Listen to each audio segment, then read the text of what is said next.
Meus irmãos, mais uma vez estamos aqui para o nosso estudo do Evangelho. Boa noite a todos. Boa noite, Neusélia. Boa noite a todos, boa noite, Rita. Que prazer estar aqui mais uma semana. Então, nossa leitura inicial do livro Vinha de Luz, capítulo 4, que chama Em Silêncio. Se sabes, atende ao que ignora, sem ofuscá-lo com a tua luz. Se tens, ajuda ao necessitado, sem molestá-lo com a tua posse.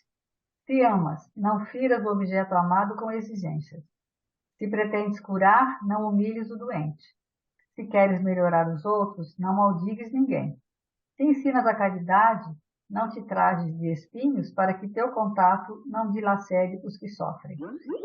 Tem cuidado na tarefa que o Senhor te confiou. É muito fácil servir à vista. Todos querem fazê-lo, procurando o apreço dos homens. Difícil, porém, é servir às ocultas, sem o ilusório manto da vaidade. É por isso que, em todos os tempos, quase todo o trabalho das criaturas é dispersivo e enganoso. Em geral, cuida-se de obter a qualquer preço as gratificações e as honras humanas. Tu, porém, meu amigo, aprende que o servidor sincero do Cristo fala pouco e constrói, cada vez mais com o Senhor, no divino silêncio do Espírito. Vai e serve. Não te deem cuidado as fantasias que confundem os olhos da carne e nem te consagres aos ruídos da boca. Faz o bem em silêncio, foge às referências pessoais e aprendamos a cumprir de coração a vontade de Deus. Linda, Então, né? ainda é difícil, né? Mas é isso, né? Nesse momento, Senhor, agradecemos por mais essa oportunidade, né, de estarmos aqui reunidos em torno do Teu Evangelho. Pedimos amparo para que nossas mentes estejam vinculadas a esse trabalho, vinculadas ao plano maior, aos amigos espirituais do Centro Espírita Francisco de Assis, aos nossos mentores, que possamos ter um estudo bem produtivo, que as pessoas possam se sensibilizar e, mais do que isso, colocar em prática todo o ensinamento que aqui vamos aprender juntos e, né, ter esse desafio. Fica conosco, Senhor, hoje, agora e sempre. Graças a Deus.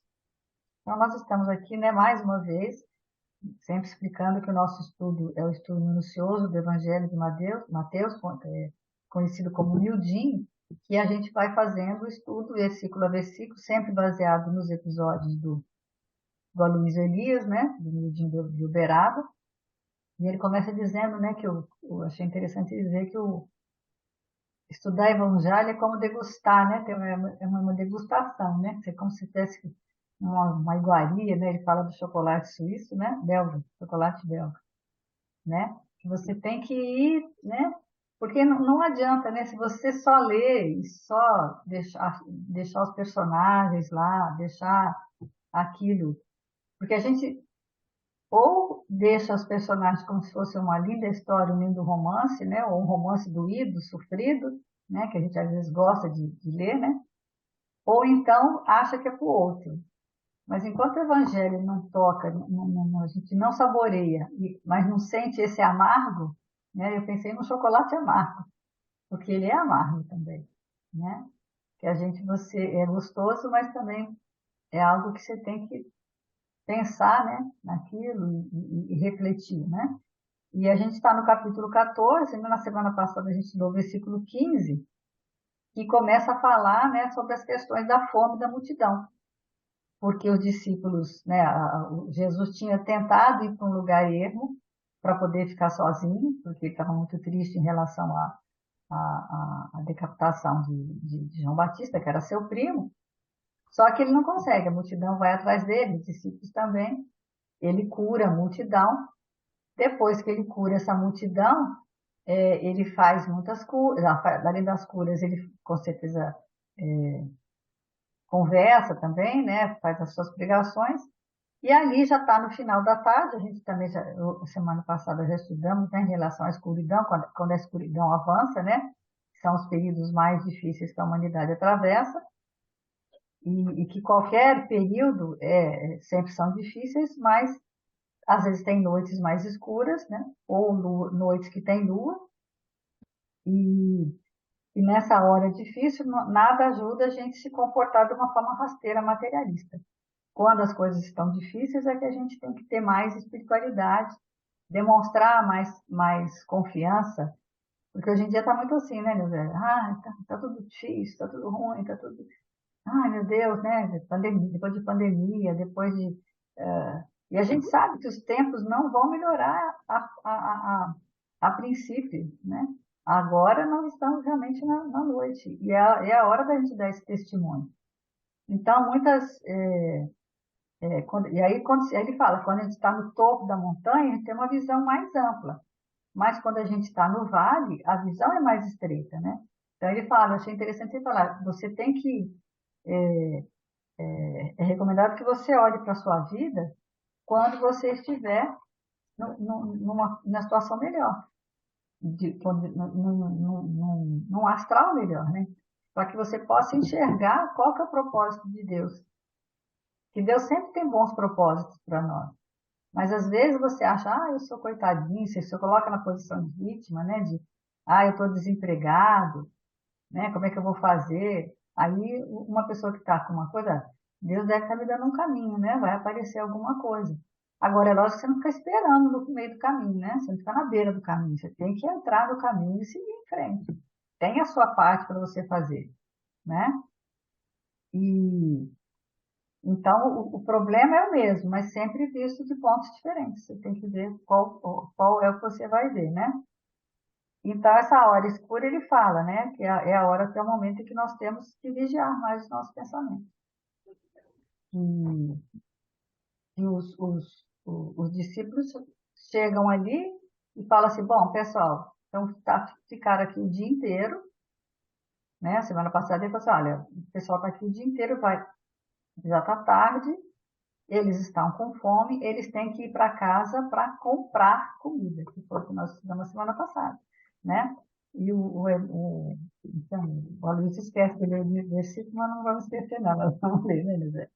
O versículo de hoje é Mateus 14, versículo 16. Jesus, porém, lhes disse, não é necessário irem embora, dai-lhes de comer vós mesmos, né? Então, o que a gente vai estudar hoje é esse dai-lhes de comer. Porque o Aloysio ainda brinca, né? Ele fala assim, poxa, o Jesus podia ter dito, mas como é que é? Esse pessoal saiu de casa, veio atrás de mim, sabia que o lugar era ermo, sabia que não tinha nada, não trouxe nada para comer, não se preparou para vir para cá? Saiu, né? Mas não, Jesus reconhece a fome. Eu acho interessante ele ver que Jesus reconhece. E muitas vezes a gente não reconhece a dificuldade do outro, ou a fome que o outro tem, seja lá de que for. Não só a comida, porque a gente fala comida, acha que é só o alimento, mas não é só o alimento. Quantas necessidades que o outro tem que a gente simplesmente, às vezes, nega, né?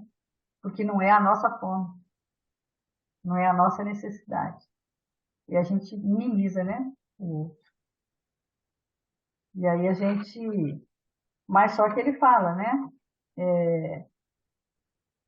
Deixa eu voltar aqui, senão eu vou me perder. É mudança do olhar, né?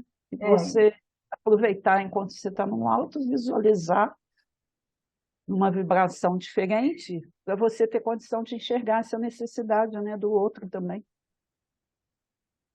e aí ele fala, né? Eu eu fiquei pensando nisso, eu falei assim, quando às vezes a gente está realmente assim, com uma dificuldade, aí você, é, é, por que que eles não se preocuparam, né? Porque a esperança e a certeza que Jesus poderia oferecer alguma coisa, né? Fizeram eles não temerem a de ir necessidade, para a um lugar ermo que dificuldade não tinha nada, material, né? né?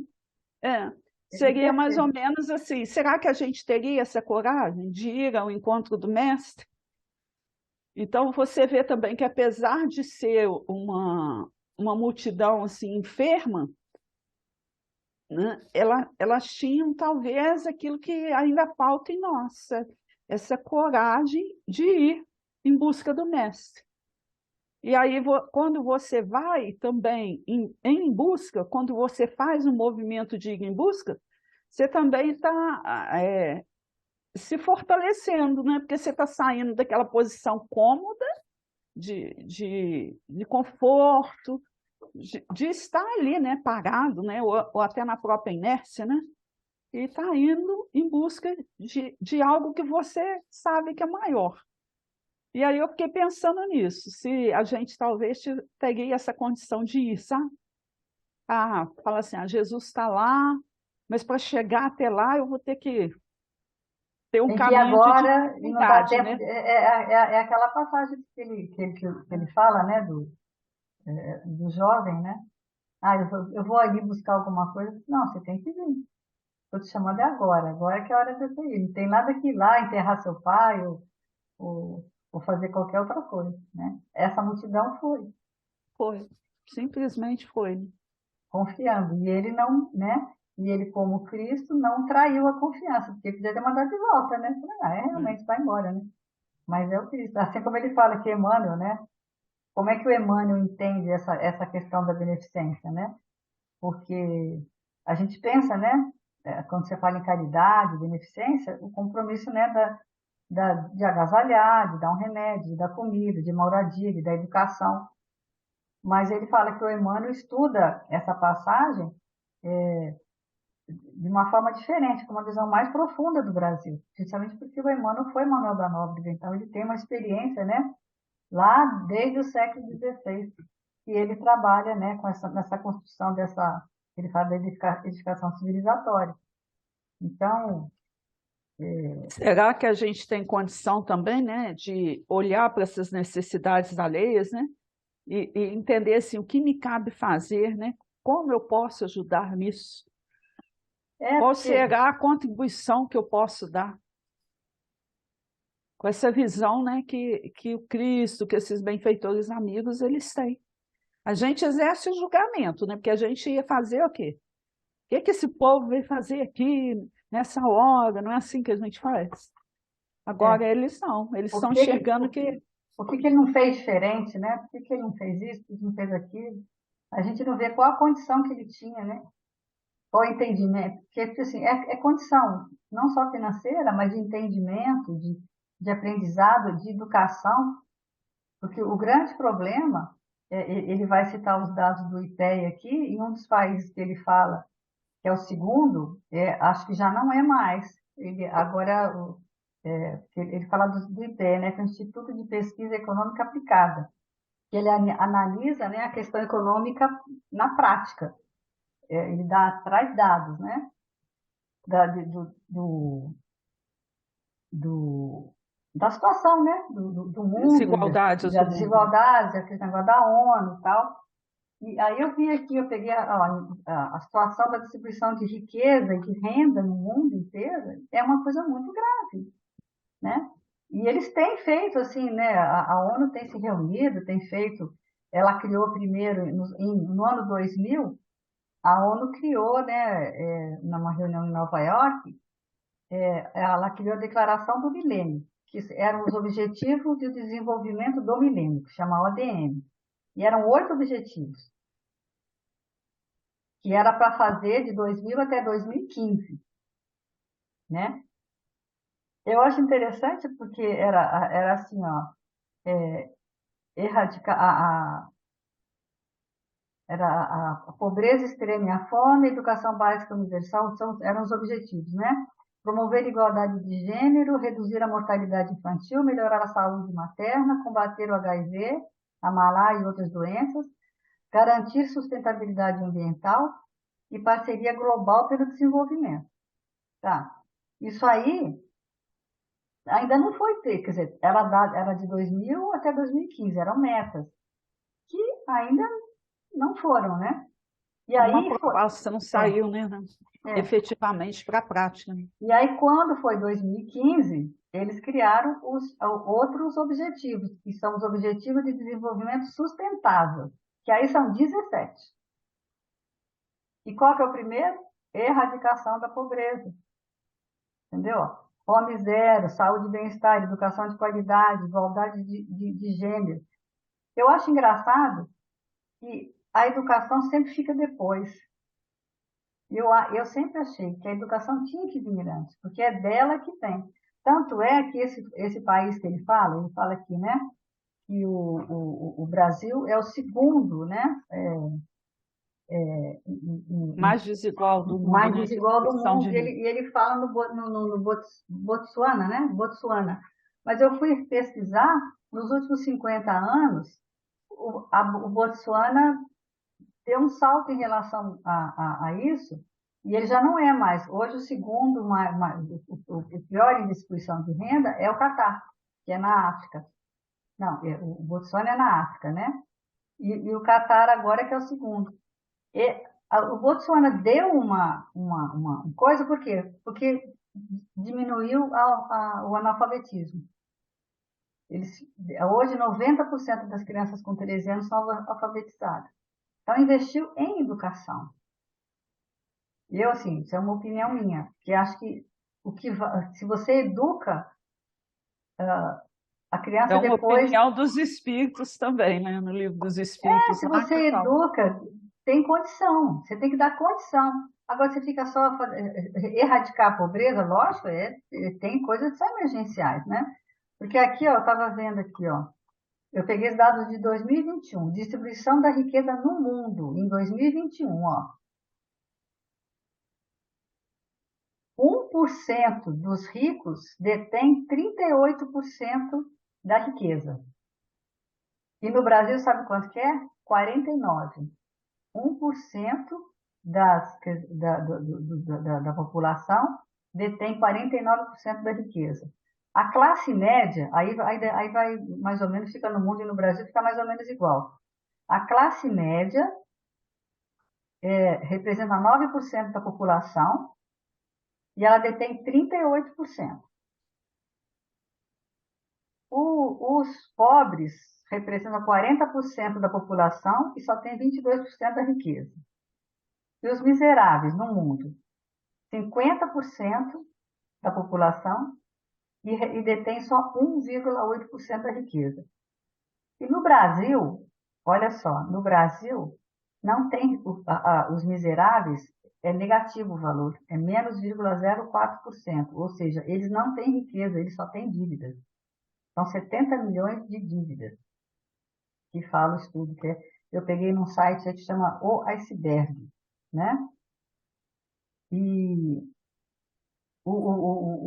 esse Botsuana, por exemplo, ele melhorou nos últimos 50 anos, aumentou a taxa de alfabetização e multiplicou por 100 vezes a sua riqueza. Mais o quê? Com educação, né? Então, a gente tem que... E a Aí, gente tem, a partir daí, né, um estudo ingênuo, porque a gente não trabalha com dados, a gente trabalha com uma visão materialista e a gente não tem essa consciência social que a pobreza existe, que as pessoas estão aí, né, passando dificuldade. Por quê? Porque a nossa visão é o quê? É um shopping com a praça de alimentação lotada, você chega lá, vê todos comendo, né? E aí você fala assim, não tem fome. Mas por quê? Porque só entra no shopping aqueles que a segurança permite. E o seu olhar também, você não... Eu fiquei pensando nisso, né? A gente não quer enxergar. Outro dia, eu estava até lá na instituição, aí estava conversando com a Isa, e ela falando, né, o quanto que ela já passou fome. Então, que ela ficava esperando a vizinha dar pão velho duro, e aí a mãe molhava aquele pão, né? E é o que eles comiam o dia inteiro. Então, a gente, assim, quando você não tem esse olhar, você não consegue acreditar que pessoas passem por esse tipo de dificuldade, né? De não ter o que comer. E é a nossa visão em termos dos dados que você colocou aí, né, em termos da pesquisa, a gente vê o quanto que a fome ainda está aí, o quanto que essa desigualdade de renda, né, é grande, e o quanto que é importante também a educação. Por quê? Porque se Deus dividisse a riqueza do mundo, do Brasil, a gente está falando de Brasil, igualmente hoje, amanhã já teria desigualdade, porque algumas pessoas, né, alguns espíritos ainda estão imaturos para isso, Então, vai sempre, dentro das experiências necessárias, cada um vai ter seus talentos e a possibilidade de exercitá-los, né? Mas se você não investe em educação, você mantém as pessoas o quê? Na ignorância. E a ignorância é essa falta de visão do que a vida dela pode melhorar, né? O quanto que ela pode se tornar produtiva também e modificando o ambiente dela. E quando eu modifico o meu ambiente em si, eu modifico também o ambiente coletivo. Então, é um ciclo, né, que a gente tem que Se entender. perde Mas é muito preciso ter talento, esse né? olhar, né, para a dor do outro. Aqui eles falam que ó, nesse site também, isso foi uma ideia mesmo que eu peguei. Cerca de 15% do mundo sequer tem eletricidade. Morrem 20, de acordo com a Unicef, morrem 22 mil crianças por dia devido à pobreza. 805 milhões de pessoas não têm comida suficiente para sobreviver. Aí ele fala assim, aos contrastes. Num extremo, pessoas desperdiçando, obesas, e no outro, escassez. Pessoas morrendo de subnutrição. Enquanto pessoas fazem fila para comprar o último modelo de celular, outros fazem fila para comprar um copo d'água. Países gastam fortunas em armas e muitas famílias trabalham exaustivamente apenas para sobreviver, né? Então, e aí você fala assim, mas o que você tem a ver com isso, né? Isso aí não é compromisso meu, isso é compromisso do governo, o governo que tem que fazer. E a gente usa muito isso, né, meu Zé? Até na instituição a gente fala, poxa, e toda hora a gente fala, né? Estou fazendo aquilo que o governo tinha que estar fazendo. E é verdade? É verdade, né? Segundo o Estatuto do Idoso, o idoso tem prioridade nas políticas públicas, né? Só que, como não acontece, alguém tem que fazer. Então, existem as instituições, você vê que a maioria, a grande maioria das instituições são filantrópicas, não são. Eu não conheço nenhuma do governo, deve ter, né? Espero que tenha pelo menos algumas. Mas aqui na região não conheço nenhuma. Então, quer dizer, se você simplesmente cruzar o braço assim, eu não vou fazer porque o governo não faz, né? Jesus podia ter falado lá, isso é problema lá de Roma, né? Roma que dê comida para o povo. Mas não foi assim que ele pensou, né? E por Então, que essa pobreza existe também, né? Porque, na realidade, a gente não produz o alimento para a agricultura familiar, né? A gente produz o quê? A agro, né? A que agroexportação, né? Que é uma coisa é séria o também. commodities, né? Que É. é só matéria-prima. E o objetivo dela não é alimentar, né? E seria tão fácil, né? Se você desse, eu acho assim, se você tivesse educação de base, e o povo está saindo da roça, né? Para buscar o que na cidade? Pobreza. Tinha que manter o homem lá no campo, dar a condição dele de estudar lá, de ter uma vidinha melhor, né? Hoje até melhorou, né? Por questão de internet e tal, o pessoal está conseguindo. Mas assim, plantar, né? Plantar a sua própria comida, dá para plantar tudo, gente, né? Então, quer dizer, teria como a pessoa sobreviver de uma forma melhor. Mas ela tem essa ilusão de que vai para a cidade, que a cidade é maravilhosa, né? Onde tem tantas pessoas passando fome, num lugar, quando podiam estar num lugar, na natureza, né? Convivendo com a natureza. E tem muita gente tentando voltar, né? E não consegue. Muita gente sai e depois não consegue voltar, né? Essa questão da agricultura familiar, eu tive uma experiência, né? Conversando com a idosinha nossa lá, de 94 anos, aí sentei para bater um papo com ela, aí ela contando da vida dela, como foi, né, na roça. Então, na realidade, assim, tudo se plantava. Plantava-se o arroz, o feijão, a mandioca, o milho, né, a cana. Então, tinha tudo ali, né? Criava-se o animal, o porco, a vaca, Punha na a lata de galinha, gordura, né? né? A lata de Aí gordura que ela alimentava contando um que tempão. aquela lata matava-se o porco, né? Punha na. Então tinha carne, tinha tudo com fartura. Aí ela ainda falou assim, eu achei bonita a expressão que ela usou.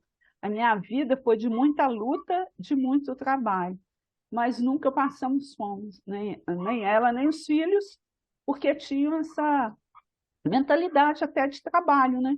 Que eu acho que é uma coisa até que a gente está esquecendo, tá se perdendo hoje. É aquela colocação que você fez assim, quando a gente espera que o outro resolva os nossos problemas, e aí eu me mantenho na inércia, né? Porque é uma coisa assim, pode ser um desejo vir para a cidade, melhorar, né? Acredito até que as pessoas tenham esse sonho mesmo de não ter uma vida tanto de sacrifício.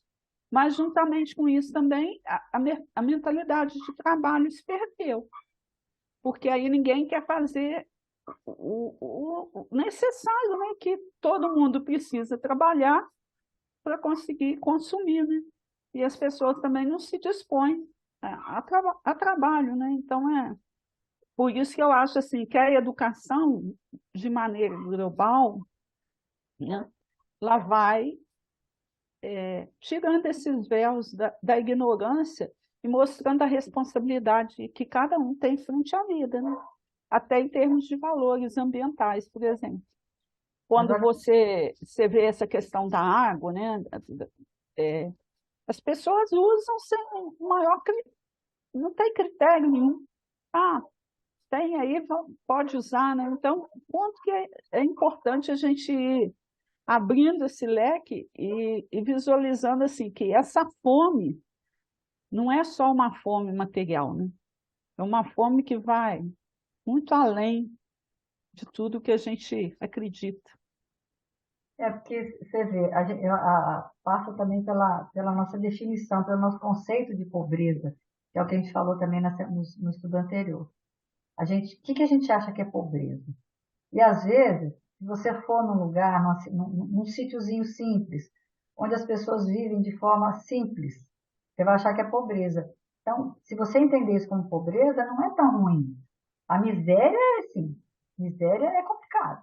Você viver no estado de miséria é você realmente passar fome, aquela coisa. Mas a pobreza, enquanto simplicidade, de viver num local, numa casa simples, é, dentro de uma agricultura familiar, que você planta, colhe, aí você vê aquele jardinzinho todo arrumadinho, com coisinhas de garrafa PET, eles fazem as beiradinhas do jardim, com as florzinhas, aquelas florzinhas do campo. Isso é pobreza, mas não é ruim. Não é uma visão, é uma visão, se você chegar lá com um olhar, né? Nunca você vai sair sem um café e sem uma broa, né? Você tem sem um queijinho fresco feito na hora, né? Um leitinho tirado da vaca. Então, tudo isso assim, é uma visão positiva da pobreza, né? É pobre? É, não é rico. Nem a classe média também. Mas não é ruim, necessariamente, né? Então, acho que isso que a gente tem que também ter essa ideia, né? Mas essa questão da desigualdade são coisas complicadas, né? E aí agora, né, ele vai para o Evangelho segundo o Espiritismo, capítulo 13, né, item 16, quando ele fala, a mulher rica, venturosa, que não precisa empregar o tempo nos trabalhos de sua casa, não poderá consagrar algumas horas a trabalhos úteis aos seus semelhantes? E ele fala tanto da mulher rica, né, e mostrando, né, a importância de trabalhar para os pobres é trabalhar na vinha do Senhor. E do mesmo modo, e tu, pobre operária, que tens supérfluo, mas cheia de que não tens o supérfluo, mas que cheia de amor aos teus irmãos, também queres dar do pouco com que contas. Dá algumas horas do teu dia, do teu tempo, único tesouro que possuis. Faz alguma desses trabalhos elegantes que tentam os felizes. Vede o produto vende o produto dos seus serões e poderás igualmente oferecer a teus irmãos a tua parte de auxílios. Talvez terás algumas fitas de menos, darás, porém, calçado a um que anda descalço. Eu lembrei disso aqui, eu não vou saber reproduzir 100% não.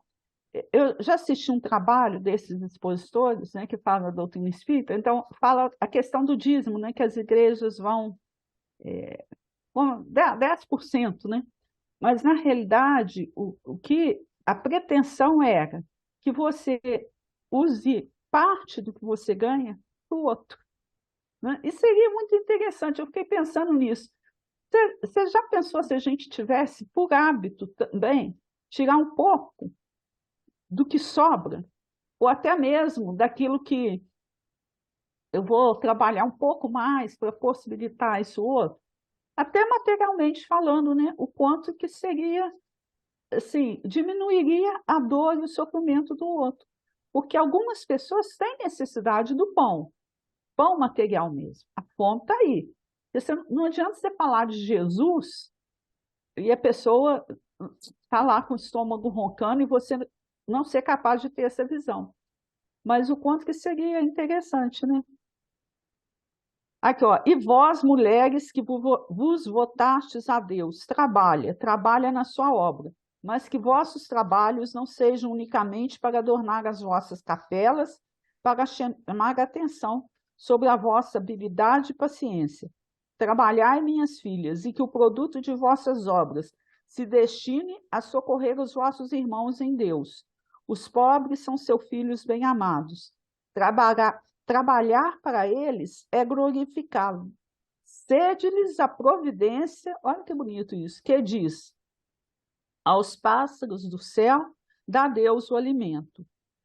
Mudem-se o ouro e a prata que se tecem nas vossas mãos em roupas e alimentos para os que não têm. Fazei isso e abençoado será o vosso trabalho. Todos vós que podeis produzir, então todo mundo, de um jeito ou de outro, a gente pode produzir, né? Dai o vosso gênio, dai as vossas inspirações, dai o vosso coração, que Deus vos abençoará. Poetas literários, que só pela gente mundana sois lidos, satisfazei-lhes aos lazeres, mas consagrai o produto de algumas de vossas obras ao socorro aos desgraçados. Venha também a vossa inteligência em auxílio de vossos irmãos. Não será por isso menor a vossa glória, e em alguns sofrimentos haverá de menos. Todos vós podeis dar, qualquer que seja a classe a que pertençais. Dê alguma coisa, dispondes que podeis dividir. Seja o que for que Deus vos haja outorgado, uma parte do que ele vos deu, deveis àquele que carece do necessário, porquanto em seu lugar muito gostarias que o outro dividisse convosco. Os vossos tesouros da terra serão um pouco menores, contudo, os vossos tesouros do céu ficarão acrescidos. Lá colhereis pelo cêntuplo o que houver de semeado em benefício nesse mundo. Então, a gente pode ter um pouco menos, né? Mas vai estar cooperando. E a gente o problema é o que é feito, né? Com esses, vamos dizer assim, o que você faz com o seu tempo, né? No que você emprega, o que dá para você fazer. E é individual, né? Porque você vê, ali, por exemplo, você vai nas igrejas, né? Tudo muito rico. Lá, por exemplo, eu não dei conta de ficar em Tiradentes. Quando eu fui em Tiradentes, eu falei, gente, eu não vou entrar em mais nenhuma igreja. Que entra e sai. Para começar, você tem que pagar para entrar na igreja. Lá, você tem que pagar. Você não entra na igreja sem pagar. Tem uma contribuição que você tem que dar. Mas para onde vai essa contribuição? Provavelmente para a manutenção da igreja. Tudo bem. Mas para que precisa uma igreja ter a quantidade de ouro que tem lá dentro? Você vê que é tudo muito rico, muito. É lindo, é maravilhoso, é artístico, tá? São obras incríveis. Mas aí você sai na rua, tem criança pobre, tem criança passando fome. Então, sabe, vender um daqueles cálices de ouro lá, o que não representaria para uma família? Talvez a alimentação de quanto tempo, né?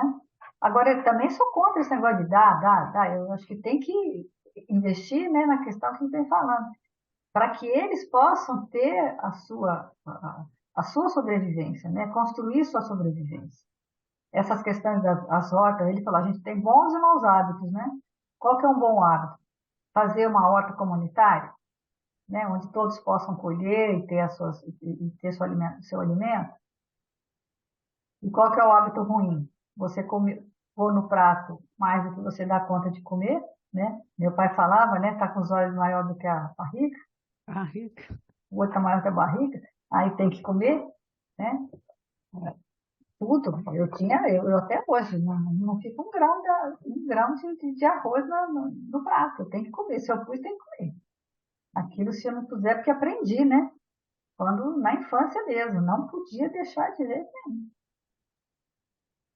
Então, quer dizer, aquela sobra sua podia estar alimentando outra pessoa, né? Então, é o que ele fala, né? São hábitos que a gente tem. Podem ser bons ou ruins.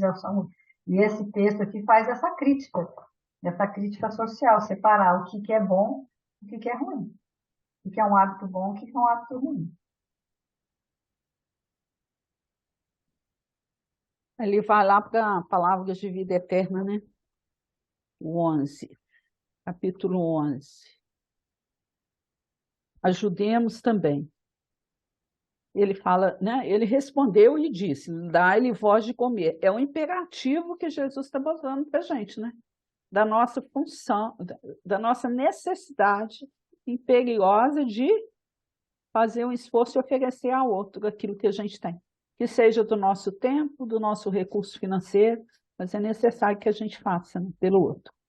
Em muitas ocasiões, propomos a benfeitores espirituais determinados serviços, que, acima de tudo, são oportunidades de trabalho que o Senhor abnegado e vigilante nos oferece.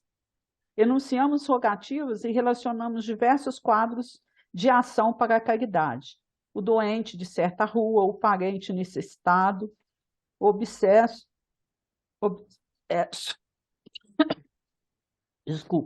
que sofre não distante, a casa conflagrada do vizinho, o companheiro algemado no leito, o amigo em prova inquietante.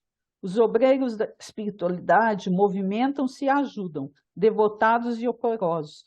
Contudo, em suplicando socorro alheio, não nos cabe olvidar o socorro que podemos prestar por nós mesmos. É que às vezes, né, a gente indica, ó, tem alguém caído ali, né? Esperando que o outro faça, né? Ou que o governo faça, ou que alguém que tem provavelmente mais dinheiro que você faça. Mas cada um de nós pode fazer, tem a nossa cota de auxílio que você pode prestar. Eu acho interessante agora, que a gente vê muito acontecer, por conta da internet, você posta assim, ó, tem uma família precisando de uma coisa, né? Sei lá, queimou, sei lá, posta lá. Aí todo mundo fala, misericórdia, ai meu Deus, que coisa triste. Ai, não sei o quê, vamos ajudar, gente, vamos ajudar. Todo mundo incentiva, mas quanto por cento dessas pessoas realmente vão lá e fazem? Aí tem lá, às vezes, número de conta, tem um número de... Tem alguma coisa que você pode fazer, se for uma cidade pequena, você pode ir até lá, né? Mas não, a pessoa já se satisfaz em teclar. Ela acha que ali ela já colaborou. A colaboração dela não passa de lamentar, né, e se mostrar solidariamente virtual àquela situação. Existe essa solidariedade virtual, né?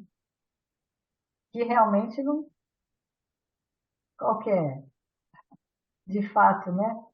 E a passagem do Evangelho, né? Não saiba a vossa mão direita, né? O que sua mão esquerda, né? É o que dá à esquerda.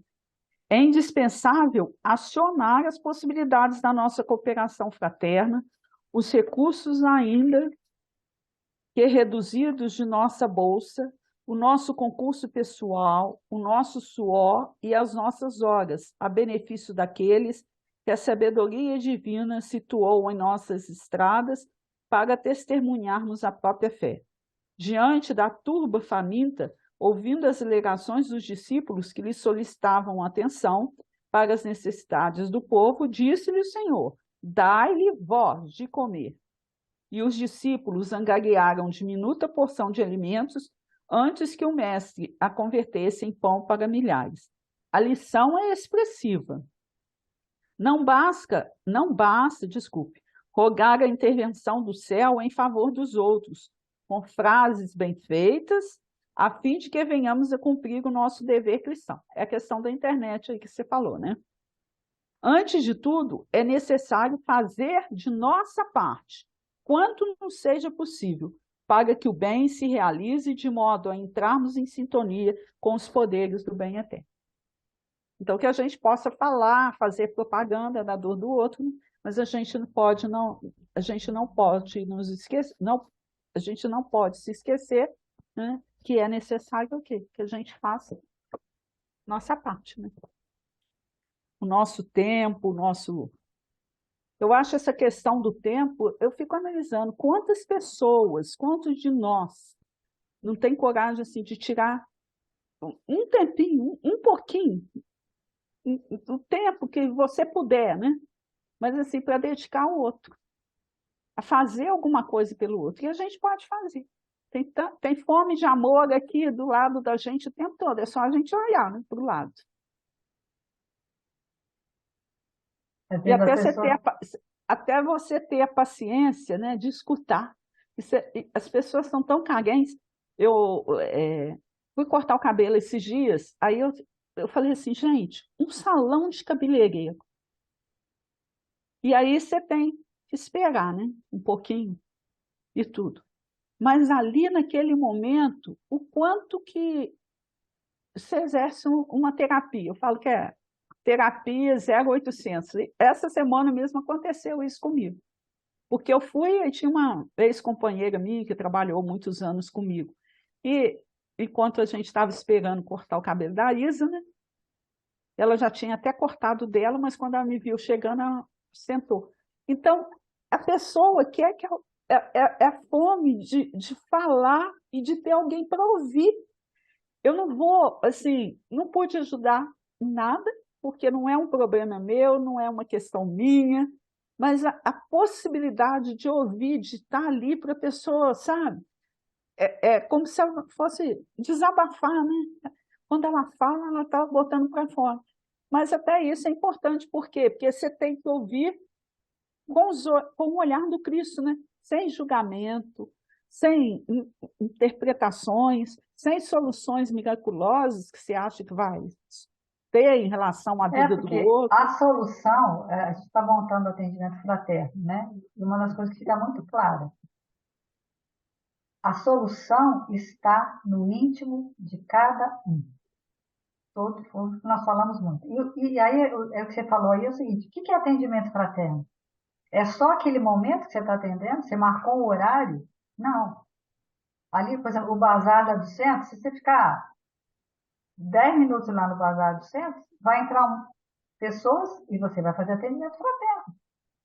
Qualquer conversa que você interage, você está fazendo. Se você fizer positivamente, se você pensar desse jeito que você falou, né? Tratar com o olhar do Cristo, ter paciência de ouvir, falar aquilo que importa de fato, não ficar julgando, tudo isso cria uma ambiência que vai fazer com que a pessoa, mas o que você tem que levar para ela? Você não tem que levar opinião nenhuma sua. Você tem que levar o quê? O recurso do Evangelho, e no nosso caso, o recurso da doutrina espírita. E diz o quê? Que você não é só esse corpo, ou só essa encarnação, ou só essa persona. Você é resultado de muitas coisas.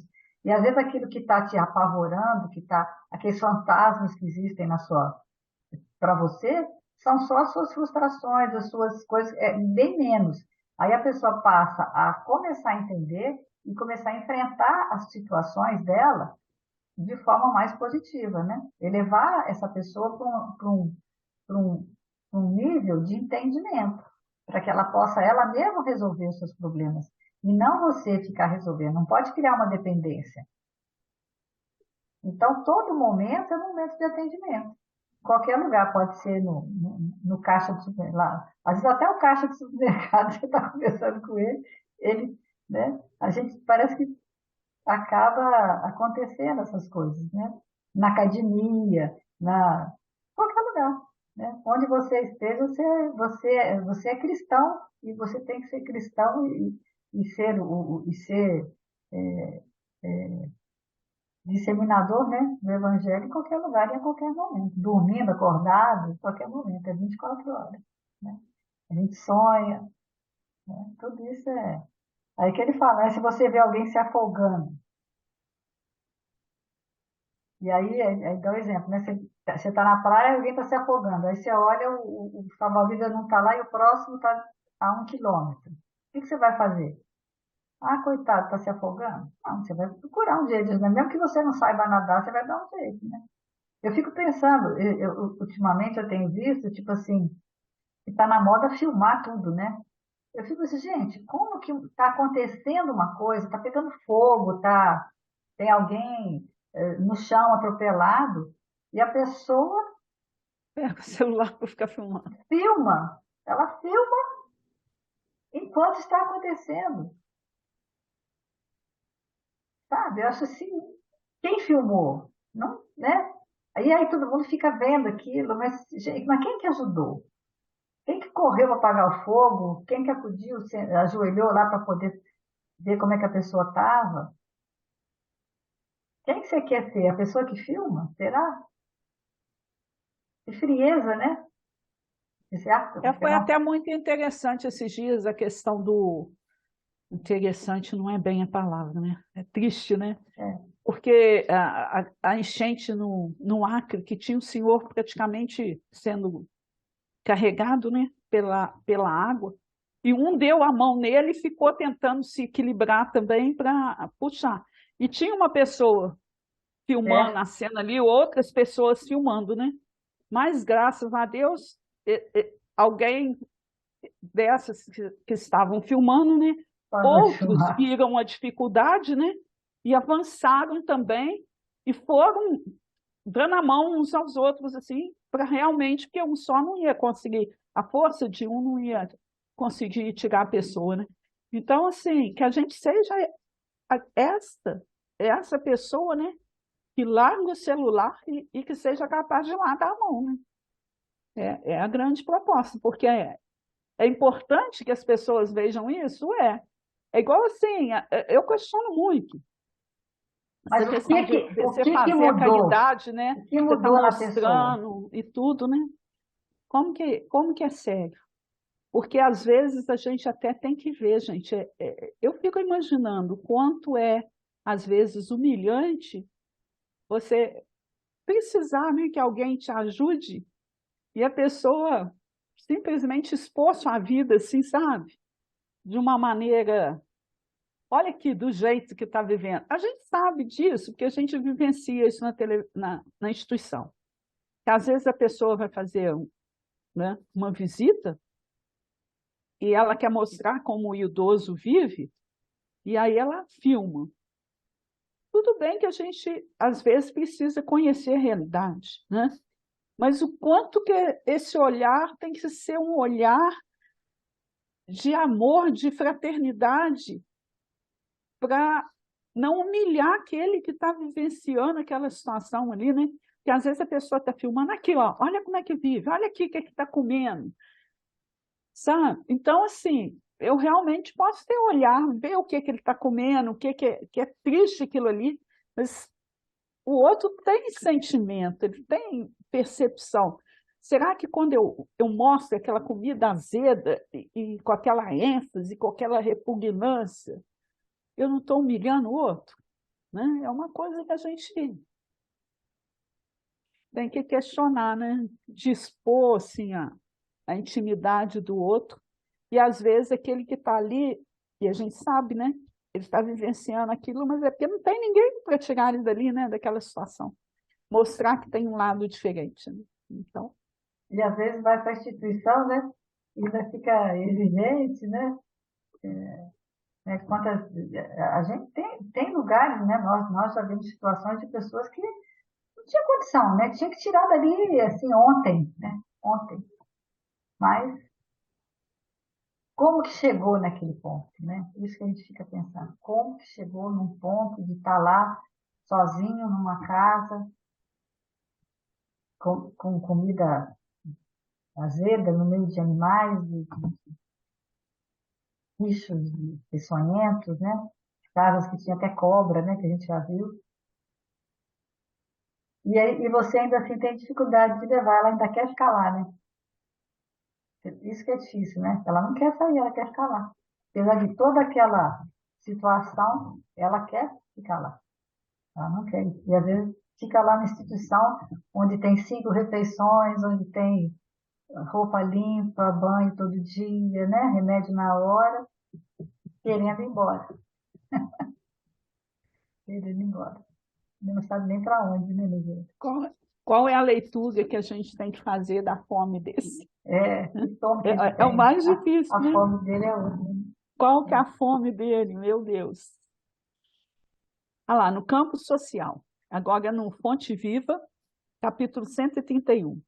Fonte viva, né? Ele, Ué, vamos ver. Fonte Viva, 131, no campo social. Tá certo. Eu estava outra mais para frente. Diante da multidão fatigada e faminta, Jesus recomenda aos apóstolos: dai-lhe voz de comer. A observação do mestre é importante, quando realmente poderia ele induzi-los a recriminar a multidão pela imprudência de uma jornada exaustiva até o monte, sem a garantia do farnel. É o que a gente faz, né? A gente julga, né?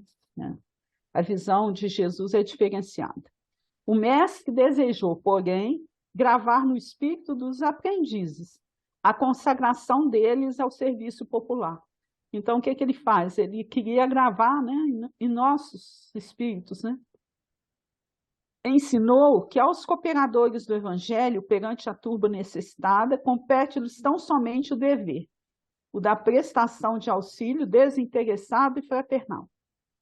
Naquela hora do ensinamento inesquecível, a fome era naturalmente do corpo, vencido de cansaço, mas ainda e sempre vemos a multidão, carente de amparo, dominada pela fome de luz e de harmonia. Não, gente, estou ficando emocionada, que eu não sei, não sei explicar não, tá? Desculpe.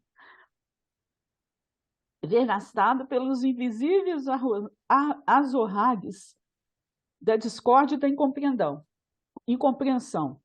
Os colaboradores de Jesus são chamados não a obscurecê-la com o pessimismo, não a perturbá-la com a indisciplina ou imobilizá-la com o desânimo, mas sim nutri-la de esclarecimento e paz, fortaleza moral e sublime esperança.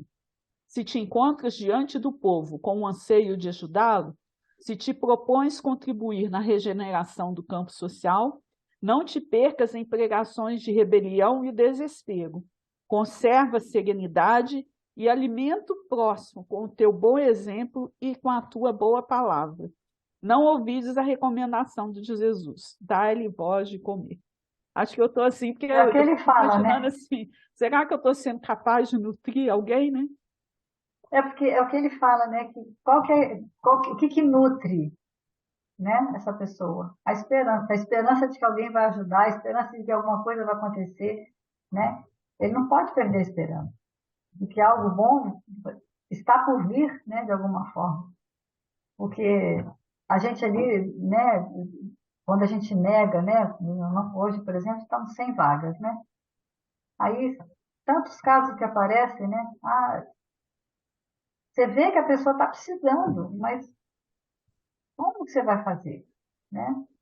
É complicado isso, de uma pessoa, você tirar a esperança da pessoa, você não pode tirar a esperança. Né? Uma coisa você não pode tirar a esperança. E vamos seguir para o próximo, que é o último, que senão não vão dar conta. É a fonte de paz, Jesus em ação. Irmãos, surgem de vez em quando, em vez se afirmam contra a beneficência, alegando que enquanto nos consagrarmos ao socorro material, esquecemos os nossos deveres na iluminação do espírito, e enfileiram justificações às quais a doutrina espírita, revivendo os ensinamentos de Jesus, opõe naturais contraditas. Se não vejamos, assistência social, no fundo, deve pertencer ao poder público. Indiscutivelmente, ninguém nega isso. Mas se estamos na praia, vendo companheiros que se afogam, como recusar cooperação ou serviço de salvamento quando estamos aptos a nadar? A gente já falou um pouco disso tudo, né? Não adianta dar migalhas aos irmãos em penúria, cujas necessidades são gigantescas. Consideremos, porém, que se não começarmos as boas obras com um pouco de nossas possibilidades reduzidas, nunca aprenderemos a desligar-nos do muito para colaborar a benefício dos outros. Essa frase aqui também me tocou muito, né? Porque se a gente é a justificativa que muito de nós usa, né? Ah, mas eu sou imperfeito, eu sou incapaz, né? Porque se a gente for olhar até em termos de instituição, você fala assim, você faz o que é realmente Melhor. preciso, melhor, a gente sabe que não faz. Mas se a gente não fizer o mínimo que a gente consegue fazer, buscando fazer da melhor maneira, então a gente É não vai possível. começar nunca. Né? Desaconselhável auxiliar criaturas vencidas com o que apenas conseguiríamos conservá-las em perturbação e desequilíbrio. Quem de nós poderá medir a própria resistência ante as provações do caminho e de que modo apreciaríamos a conduta do próximo para conosco se fôssemos nós os caídos em tentação? Muitos dos chamados pedintes mostram mais necessidade de trabalho do que de auxílio, né? Claramente justa e alegação, mas muito raramente quem diz isso demonstra a disposição ou a possibilidade de ser um empregador. Graças a Deus, isso a gente tenta não fazer, né, Rita? A gente tenta dar oportunidade, sem julgamentos, né? Deus quebra, Devemos, às vezes quebra a cara, quebramos a cara na mas grande não, maioria, mas mas não não é, desistimos, né? graças a Deus, não é responsabilidade nossa, né? Devemos cogitar exclusivamente do ensino moral, de maneira a cumprir as tarefas de orientação que o Espiritismo nos preceitua. Sem dúvida, é obrigação nossa colocar, acima de tudo, a obra educativa do Espírito Eterno.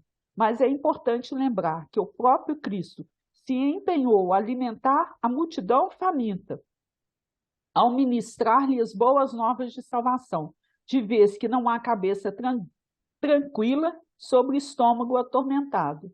Compreendamos isso e, quanto nos seja possível, entreguemos-nos à escola do amparo fraterno com todas as nossas forças. Olha só, gente, reconhecendo que estamos cada vez mais necessitados de caridade em todos os sentidos, de um para com os outros, a fim de revelarmos que o Espiritismo é realmente Jesus em ação. E é o que ele fala, né? Que a gente não pode ficar esperando que o governo faça a sua parte, que ele diminua essa desigualdade social que é imensa. O pouquinho que você pode fazer, né? Aqui, o Herbert, como da fome, né? Como é que chama? Betinho, né? O Betinho, né? O pessoal falava, né? Ele dava muito exemplo do Beija-Flor, né? Que o Beija-Flor estava tentando Pagar um incêndio. apagar um incêndio com o biquinho dele. Sei, eu não vou apagar, mas alguma, alguma coisa eu estou fazendo. Então, isso que eu acho que tem que pensar, né? Essa desigualdade social, né? Não precisa necessariamente ser resolvida por meios do governo, institucionais. Ela pode sair, né?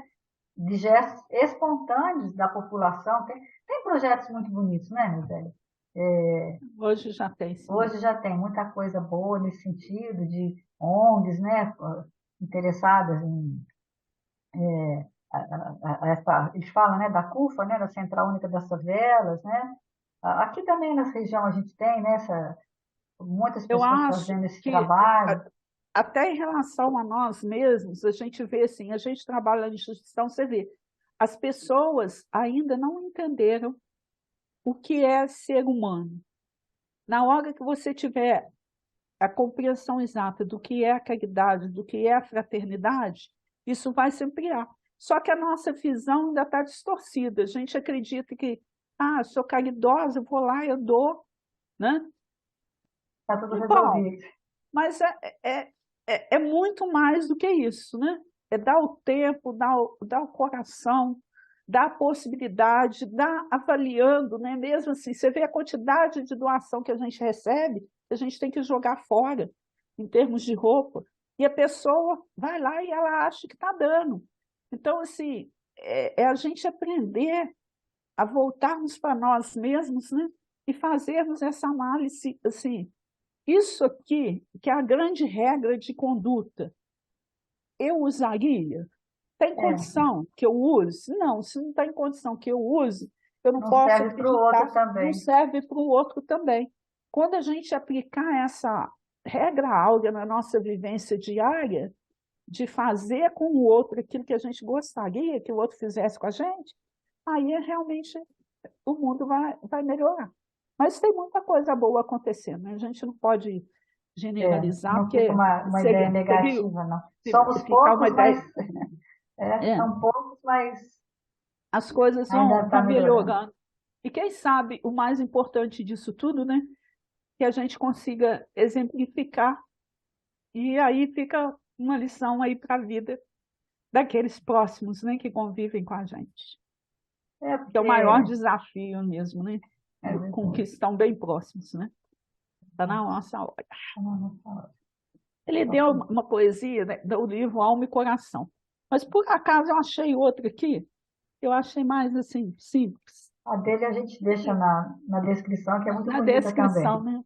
É alma e vida. Fala o dom de Deus, caridade e doce alívio, aquele que pede a porta. Entretanto, além do amparo, a frase que reconforta. O socorro em que te mostras, onde o bem se faz preciso, colocando em cada gesto a dádiva de um sorriso. Caridade é paciência no apoio do braço irmão, que suporta o companheiro na hora da irritação. O ouvido que escuta e cala, cumprindo santo dever, esquecendo tudo aquilo que não se deve dizer. Caridade, a mente calma, da criatura sincera, que ajuda sem reclamar, que jamais se desespera. A voz que adoça pesares, que não fere, não se cansa, vestindo a dor da verdade na túnica da esperança. Caridade, dom de Deus. A bondade dividida será sempre em toda parte a luz que clareia a vida, mas só fica onde trabalha e nunca aparece em vão, quando nasce, vibra e serve por dentro do coração. Emanuel Monteiro, do livro Caridade. Fica a dica, gente, ó, outro livro, ó, é antigo, do Chico, Caridade. É pequenininho, mas ó, esclarece muito para a gente o que é a caridade segundo Jesus. Semana de muita paz para todos. Uma semana de muita paz, até semana que vem, se Deus quiser.